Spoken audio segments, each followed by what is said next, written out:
Climate Wisdom from COP30 Belém. Welcome to our Climate Wisdom studio from COP30 in Belém, Brazil. We bring together experts from science, politics, and spirituality to explore new solutions for the unfolding climate catastrophe. Myself, I'm Golo Pilz, and I will be today's moderator, and our topic is very interesting: ethics on the heart of COP30.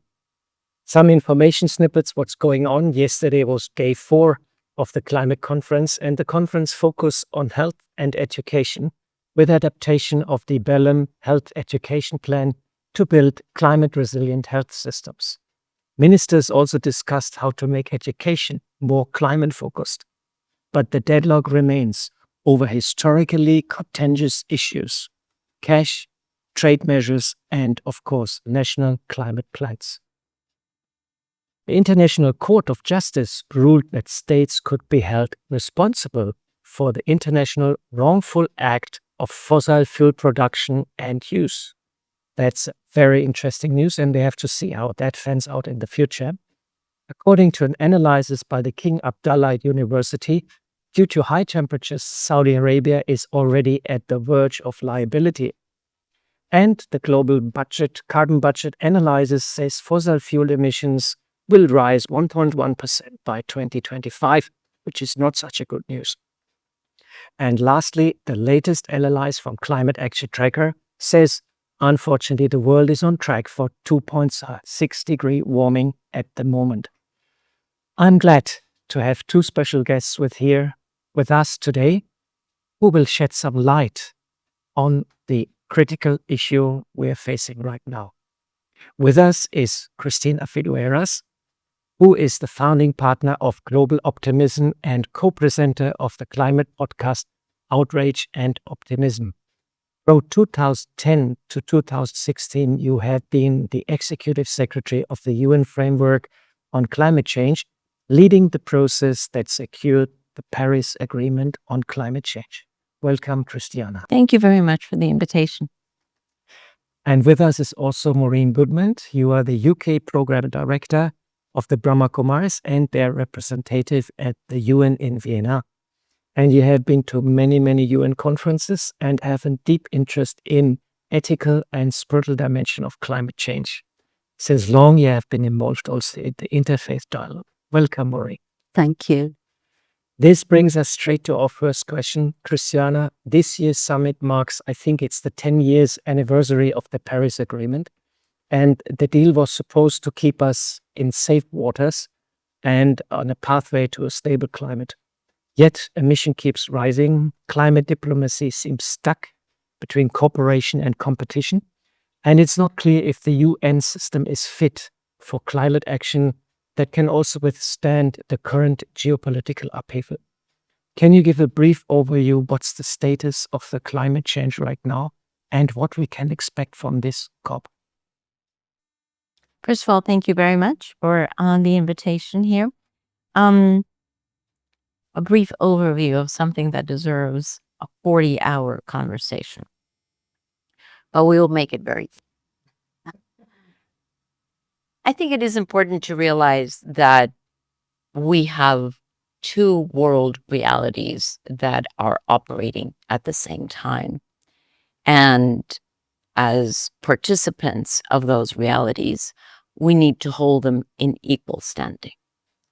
One reality is that which is given to us by science, which tells us that we are on the brink of losing the 1.5 degree temperature ceiling that has been established by science to be the ethical ceiling, temperature ceiling, by which most of the vulnerable populations on this planet would still be able to survive and to have their livelihood. We breached that last year. We may be in danger of breaching it again for several years. We have not breached it permanently, which is the real fear. And hence, we have the moral obligation and economic technical possibility to claw back. Even if we breach it temporarily, we can claw it back. That is one reality. The other reality that we have is the fact that 10 years ago in Paris, we could never have thought that we would have advanced the solutions as quickly and as broadly as we have, because we now have 15 times as much solar power deployment in the world than we thought was possible 10 years ago. We have wind energy that has been deployed at much, much lower cost, also 12 times as much as we thought. Electric vehicles, way back then, we had 1 in every 100 vehicles sold into the market was electric. Today, we have 1 in 5. So we can continue to go through many data points. But all of that signifies that the electrotech revolution that is underway is probably the fastest way to address runaway climate and greenhouse gas emissions, and that is advancing much quicker than we thought. So you have these two realities, both of which are on exponential curves, both of which are competing with each other. And the real question is, although I don't like competitions, but in this one of these two curves will win. So while both of these curves are now in operation side by side, very soon, over the next 10 to 20 to 30 years maximum, we will know which of these curves has actually won the race and therefore determined the future of this planet.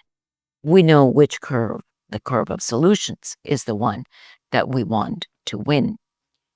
And it is not just a moral imperative. Fortunately, it is also an economic imperative.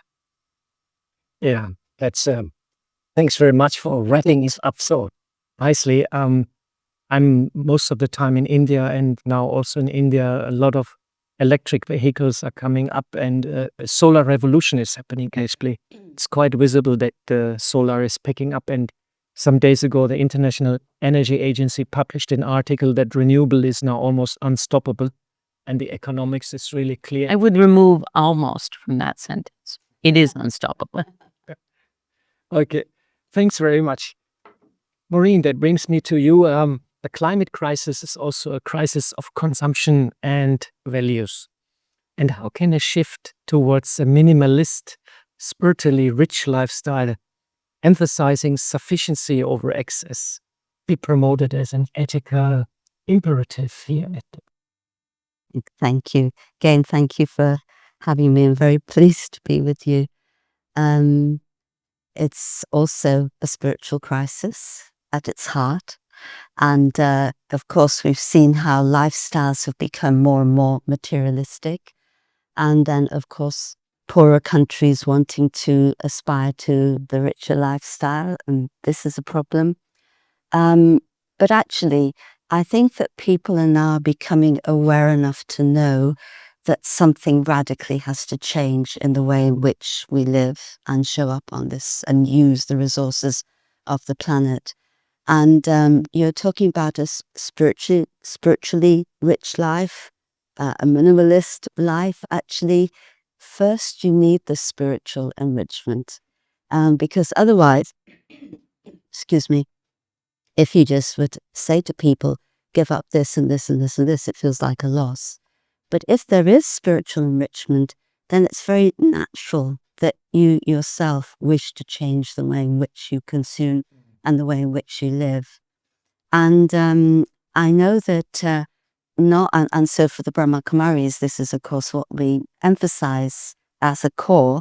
And then of course we have so many projects that do enable, like solar and so on, that enable us to live in that way, in a very practical way. But the spiritual enrichment is key.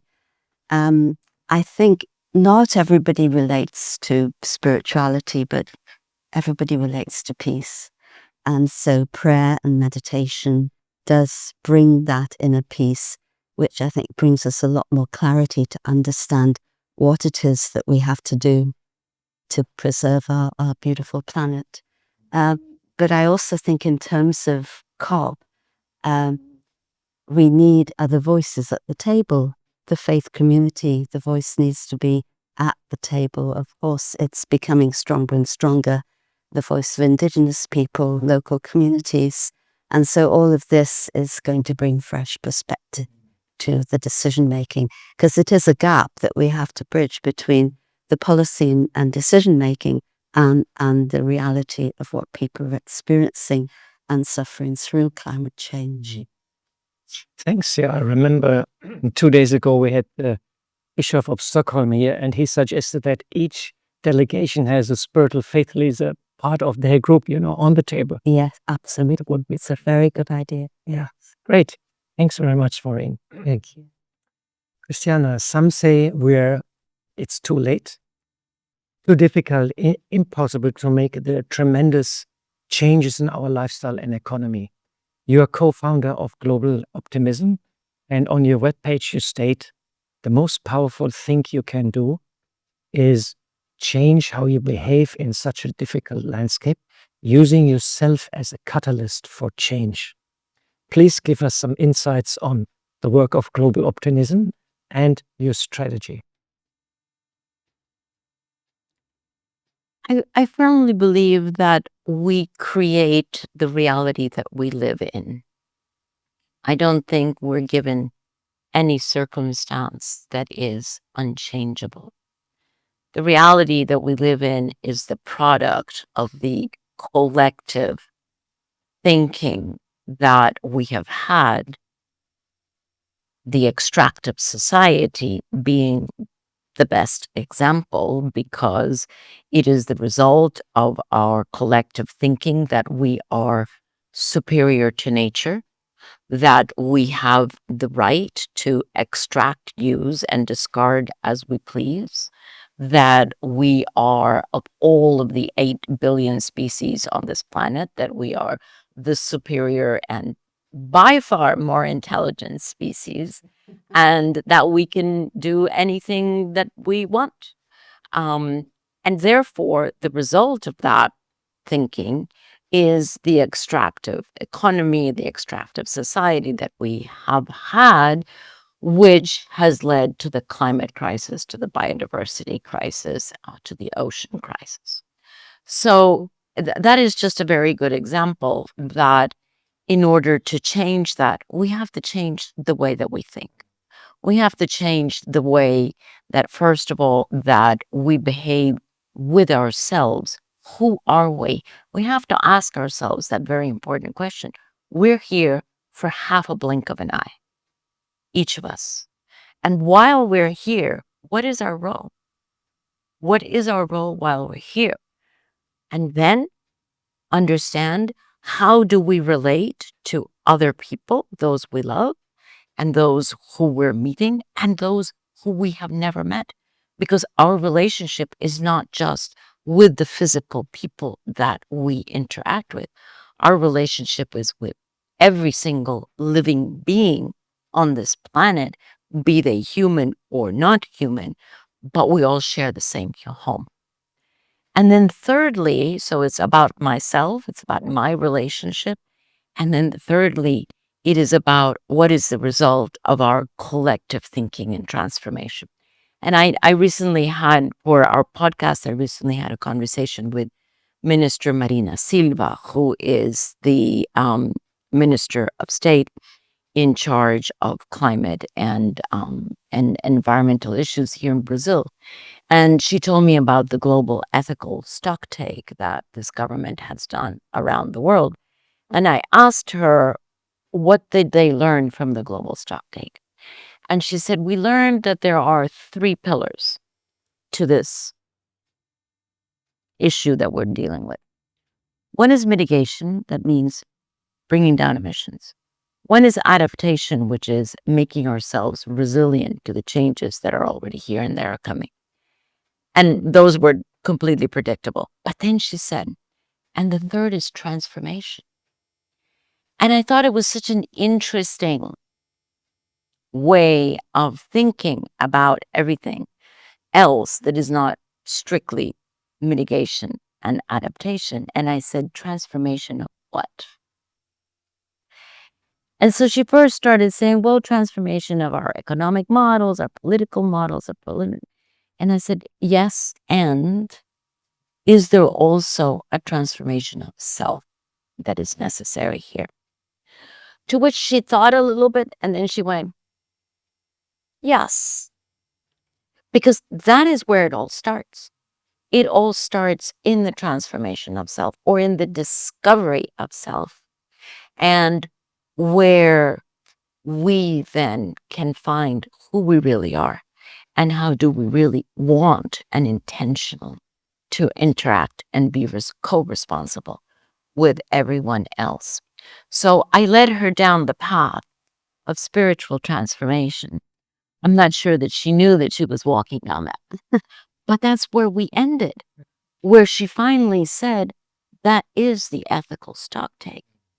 That is the ethical stocktake because we conclude that we have not been behaving ethically with ourselves, with others, and certainly not with the planet.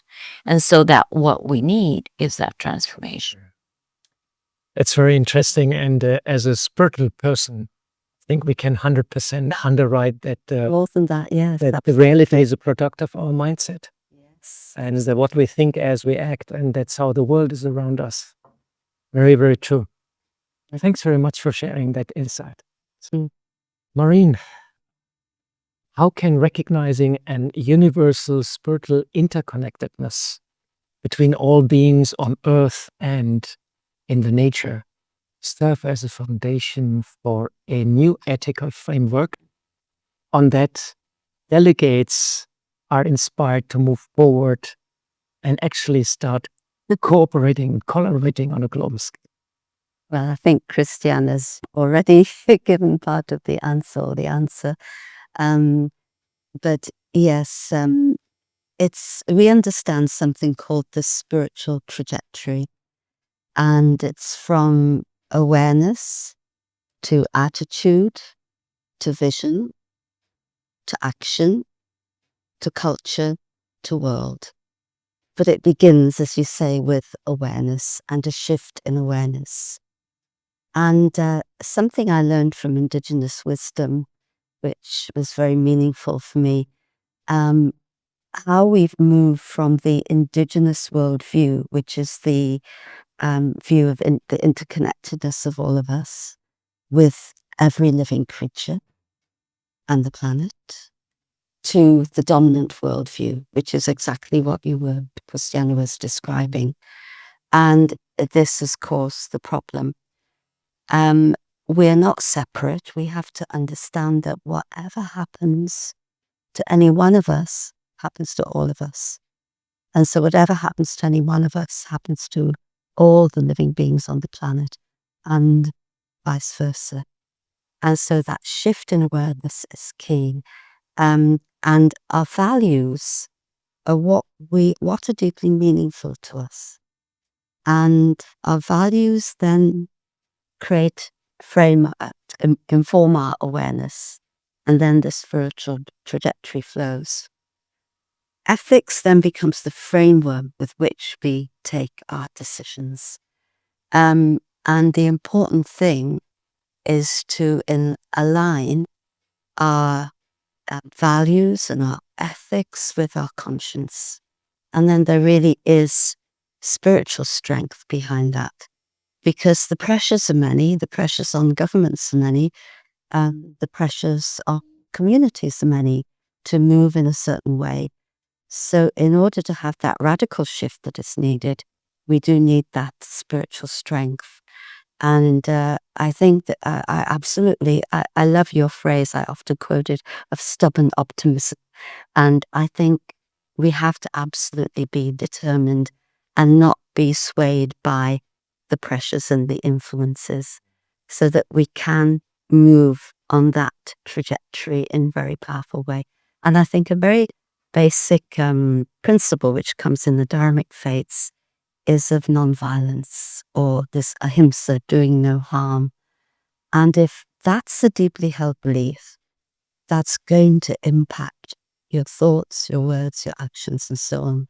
because even our thoughts, which are critical or violent or angry, can have a direct impact on the atmosphere and then influences the way in which other people think. So what atmosphere am I creating as I am moving through life?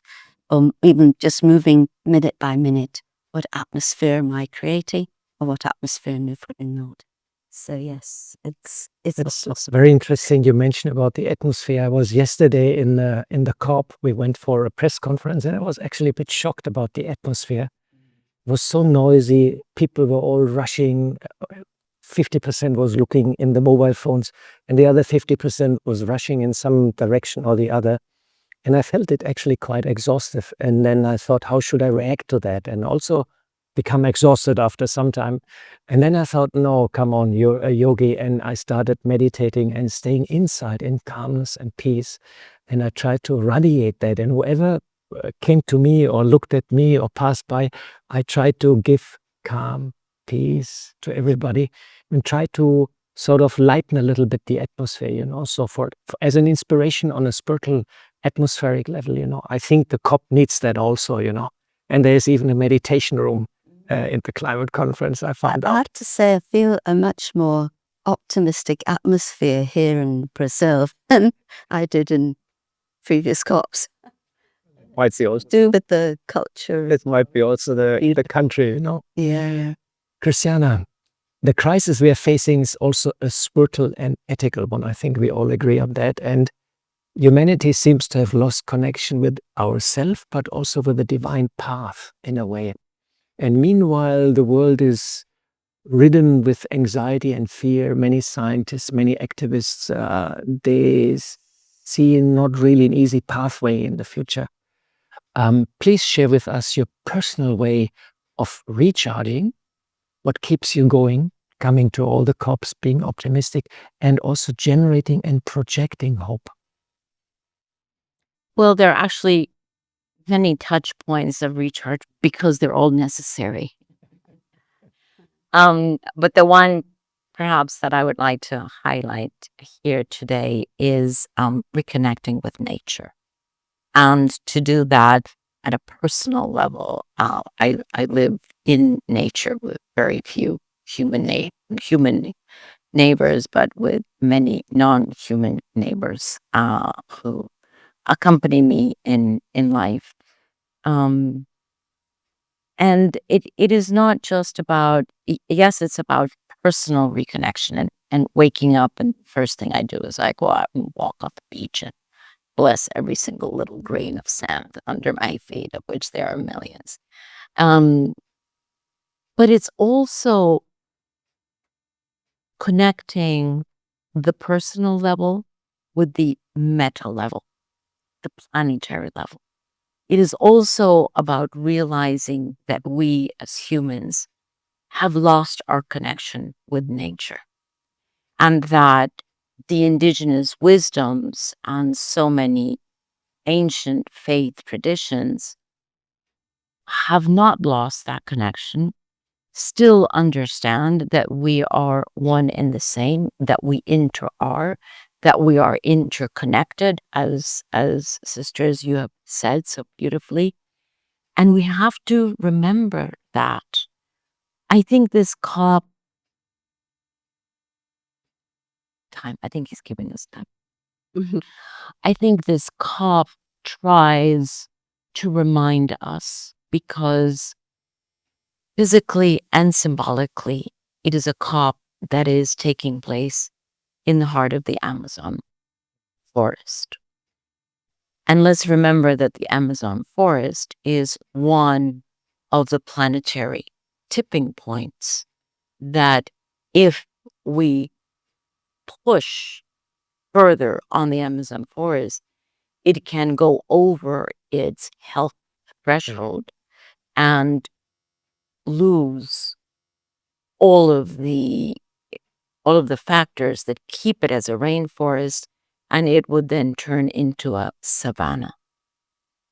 That is one of the tipping points that scientists remind us. And so the fact that the COP is here, in the center of one of the natural by nature, natural tipping points in the center of so many different Amazonian cultures that have been there for centuries is a very good reminder that that is really what we have to heal. Yes, we have to have the technological fixes and the electric vehicles and all of that, but addressing climate change cannot just be about the technological fix. Addressing climate change to begin with can't be fixed. It has to be healed. That is what the work really is about.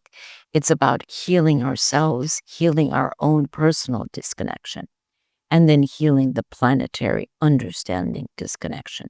So that's why I'm actually so grateful that we're here in the Amazon, that for the first time, the COP presidency has invited 5,000 indigenous leaders who are here, who came on flotillas down the Amazon days, who have their own COP ongoing. We spoke yesterday to the Minister of Indigenous Voices, and she was describing this beautiful process that they have, and they have 400 indigenous peoples registered at the COP and at the table. And I'm just so grateful that Brazil understood that that was important. Of course, it means inconvenience. It means it was difficult to find a place to work and sleep, and complicated to get to, and planes were complicated and full, but that's a good thing. It's actually a very good thing that we have to get here in a more intentional way. So all of us who are here because we really wanted to be here, not just because it's the COP again and we have to go. So I really appreciate all of that. I appreciate the difficulty of getting here. I appreciate the difficulties of being here. I appreciate that Brazil was courageous enough to have the COP here, and to bring all of these indigenous voices, because it begins to disrupt our automatic thinking and our automatic way of behaving. Thanks very much for sharing. It reminds me, and I really liked what you said about in order to heal the world, we have to heal ourselves. And we got a signal that we are overshooting our time. So, Maureen, can I ask you for a meditation, maybe about healing the self and healing the world? Sure. So first, let me ask that question. Who am I? And the question takes me inside to the heart of my being, where I find my original nature of peace and of love. This is who we are as human beings, as souls in this physical world. And in that awareness, in that vibration, we can connect with a higher power, a source of love, the greatest healing power is the power of divine love. And so, using the power of my thoughts, being an instrument, let me share that divine love with our world, with every living being, with the whole of nature. Together, as we surround our planet with the healing power of love, Human hearts are touched. Wisdom comes back into our thinking and being. And we are again connected. Together, we create a flourishing world.